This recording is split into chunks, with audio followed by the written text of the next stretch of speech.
Olá, meus amigos, tudo bem com vocês? Forte abraço, desde já aquele like para fortalecer cada vez mais o nosso canal Wendel. Meus amigos, está aí na tela, vamos falar do Paivinha, é claro, Esporte Clube Bahia, próximo da estreia no Campeonato Brasileiro, dia 15, sábado, 18h30, Bragança Paulista contra o Red Bull Bragantino. O nosso querido Renato Paiva, ele deu entrevista ao Seleção Sport TV do Grupo Globo e falou sobre a expectativa do Esquadrão de Aço para a temporada 2023. Ele falou também sobre a questão da mudança tática e da conquista do Campeonato Baiano. Eu vou abrir aspas aqui para o Paivinha para a gente poder fazer justamente a análise e o ponto de vista da fala do técnico do Esquadrão de Aço. Abrindo aspas para o Renato Paiva, ele diz: finalmente o elenco está ganhando corpo. Conseguimos replicar um sistema tático que nos foi muito feliz no Independiente del Valle, onde saímos de um 4-3-3 para 3-4-3 e o Independiente deu um salto gigante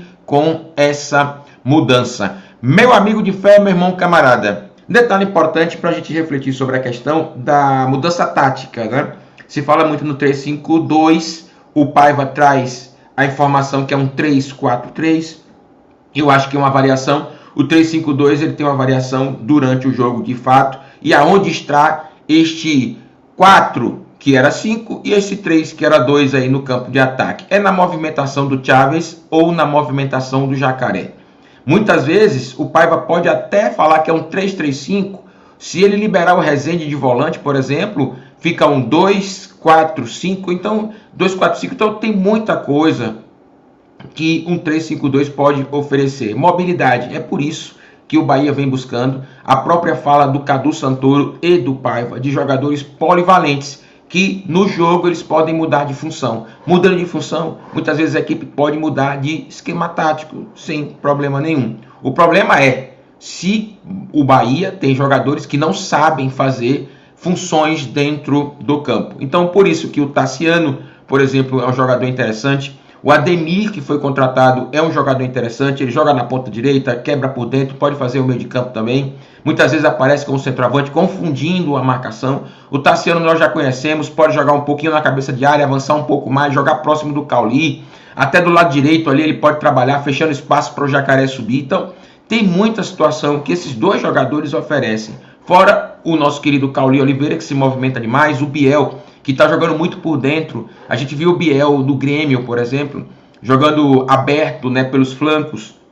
No Bahia ele também joga aberto, mas busca muito as jogadas por dentro, confunde a marcação, abre espaços. Então é fundamental que esse esquema do Bahia 3-5-2 seja um esquema de preferência, mas durante ali a movimentação dos atletas, o jogo é movimentação, assim um 3-4-3, um 3-5-2, um 4-2-3-1, há uma movimentação do Bahia durante os 90 minutos, demora para pegar a liga, porque é muita informação, mas quando você tem jogadores com poder cognitivo diferente, né, que pensa muito rápido, que aprende com mais facilidade, o Esquadrão de Aço aí com o tempo vai começar a fazer muita coisa interessante para que a gente possa observar no gramado, beleza? Tá aí na tela também, ele fala sobre a questão do centroavante. Abrindo aspas para o Renato Paiva, ele diz o seguinte: quanto ao 9, não. O elenco está fechado. Temos Everaldo, Ricardo Goulart e o Arthur Salles, que é um menino com potencial muito grande. O Renato Paiva respondeu a pergunta com relação a centroavante. Precisa de um centroavante? O Bahia precisa contratar um centroavante ainda para o Campeonato Brasileiro? Divide opiniões, eu acho que não. Acho que o clima é justamente que o torcedor gostaria que fosse contratado um outro centroavante. Não por conta do Everaldo, indiscutível. Everaldo, 5 jogos, 5 gols, melhorou demais, né? Evoluiu bastante. No entanto, o Everaldo não vai jogar todos os jogos do Campeonato Brasileiro. E se tiver uma contusão um pouquinho mais pesada, que requer um pouco mais de tempo, Ricardo Goulart assume esse posicionamento? O garoto Arthur Salles assume esse posicionamento? Aí que está a grande questão. A gente percebe que o Bahia tem um centroavante agora, o Everaldo, mas quando você olha para o banco de reservas, o Ricardo Goulart não vai funcionar como centroavante. Ele até fala sobre isso.